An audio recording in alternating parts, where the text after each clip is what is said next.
The anger, the lack of confidence and the lack of trust in British policing spreads far, far further than just the pavements outside New Scotland Yard. And it's no surprise to me and millions of others, I'm sure. We have had a litany of utterly appalling scandal after scandal. And yet again, yesterday, another police officer appearing in court charged with rape and other sexually related offences. When is it ever going to stop? Well, I fear it's going to be a long time before it does, but really dramatic, radical things have to be done, or else the model of policing by consent is truly at risk. Donna, do you accept the pretty bleak picture there that Peter has painted? Yeah, I do accept that the trust and confidence in policing across the country has taken a massive blow, particularly over the last 2 years. The Me Too movement, victims coming forward, historic offences being reported. Police officers are, the same as many other people across the country, but they are given this very special protected position that they carry a warrant card. Now, we know that we are always going to have bad people, whether it's in journalism, whether it's in medicine, whether it's in policing. The difference is about how a police force or how a hospital or how a news agency deals with those complaints and those issues when they come in. The Met got this wrong. They knew, for example, with David Carrick, there was stuff going on with him for a number of years. 2 decades he was able to abuse his position. So I don't think police forces should be judged about the bad people they have in them. Listen, but where they should be judged is about how they deal with them when they become aware of them. And the Met got this wrong. Peter, of course, the big story this week has been the Nicola Bulley story, mysterious case. It's been 3 weeks or more now since she disappeared. There has been huge amounts of criticism levelled at Lancashire Police, and I can't help but feel that some of it isn't fair in terms of revealing these details. Apparently they did have the say-so from the family. Apparently there were also reports that people were selling or willing to sell stories about this woman who has disappeared. So sometimes the police seem to get abuse when perhaps they don't deserve it. What do you think? Lancashire Police's handling of the information flow, their communications with the media and then in turn the public, has been absolutely catastrophic. It's been appalling. And actually, the words alcohol and perimenopause have been used as, have become a distraction from what the real issue is here. And what Lancashire Police have done, and maybe what they've tried to advise Nicola's partner to do, is actually suppress the truth. And that's a very serious matter. They've only released information when they've been backed into a corner because of the nationwide media and huge public interest. Nobody within Lancashire Police, in terms of the communications, has had the ability to look round the corner, to anticipate what might be coming down the line, and essentially, from the very start, tell the truth. When Nicola went missing, on the first day or the second day, very early on, they had said, this is a vulnerable woman with mental health issues, both of which matters would have been factually correct.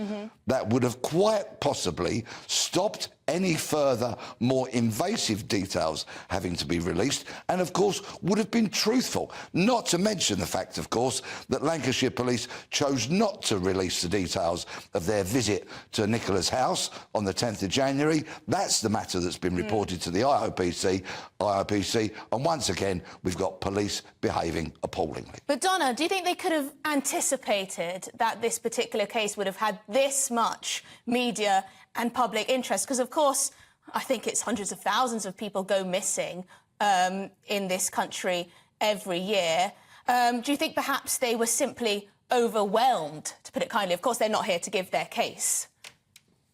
It feels to me like the media strategy has been handled by several different people, and there's not been a consensus flow here. As you've just quite rightly said, hundreds of thousands of people go missing every year. And if this had been a lady called Nicola Bulley has gone missing today, in this particular area near the River Wire, and we're asking people to be vigilant and keep their eyes and ears open and report anything, it would not have had the media speculation it has. I think they appear to have been quick to say that she'd fallen in the water.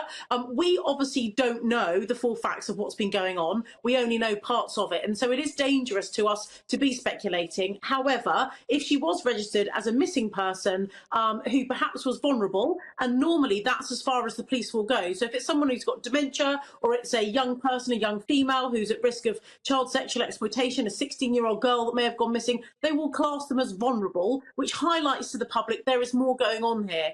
If that's what had been put out, I don't think there would have been this big media speculation, and perhaps it would have given Lancashire Police more time to have got their thoughts and the hypothesis around what has happened to the tragedy of the missing Nicola Bulley. It would have given them a bit more breathing space here.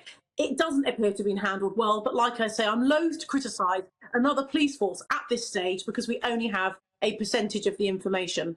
And therein lies part of the problem, Donna, because you as a police and crime commissioner, reluctant to criticise, so many of the facts are there. So many of the facts actually deserve criticism. And you will be seen by viewers and listeners watching this as part of the policing establishment and somebody who's manifestly failing or unwilling to stand up to wrongdoing, to hold these people to account and to give us a police service, the length and breadth of the country, that is fit for purpose, truthful, open and honest, and doesn't employ criminals. Donna, I guess Peter's right in a way that there will be people at home who think you would say that, you're a police and crime commissioner, you would say, well, essentially want to not cover their backs, but give them the benefit of the doubt when perhaps they need more scrutiny, more criticism, and for their failures to be held to account. No, well, I disagree with that. Peter was the establishment. He was a police officer. I'm not. I'm a member of the public. I'm somebody who stood up, put my head above the parapet, stood up for election, and I'm stood up being counted for the 2 million people that I represent. But I am also a mother, I'm a daughter, I'm a sister, and I'm cognizant of the fact that she's got 2 little girls out there and a partner and her parents who are heartbroken, and I'm trying to provide some calm here, which is what, by the way, the force and the family have asked to happen. Now, the IOPC are looking into this. They will come up with their investigations. It's not for me to try and get Lancashire Police off the hook in any way. This is about trying to bring some calm to enable professionals to do the job that they need to do, both in terms of the complaint and the detectives that are working on this case at the moment, to try and get to the truth of what's happened. Some of this mudslinging doesn't help. We will get there with the outcome of the IOPC investigation. Well, Peter, just very quickly, that is true what Donna said there. We do create a circus, do we not? There are many people, the length and breadth of the country, who have reported matters to the IOPC and have had very unsatisfactory conclusions to those investigations. So I'm not taking that at all. Donna failed to point out that she's a politician and, of course, politician from a party that used to claim to be the party of law and order. Well, that, of course, sadly now, is utterly laughable. The only way that policing is going to get out of this crisis and try and regain trust and confidence is by looking itself in the mirror, accepting when it's wrong, as opposed to being forced to admit that things are wrong, and being truthful. And at the moment, we're a long, long way away from that with too many police services in the country. Donna, I'll give you the last word. Well, you know, Peter calls me a politician. We're both here on TV giving our opinions. The difference between me and Peter is that I have a legal mandate to do this because I've been elected by 2 million people. I'll leave it there.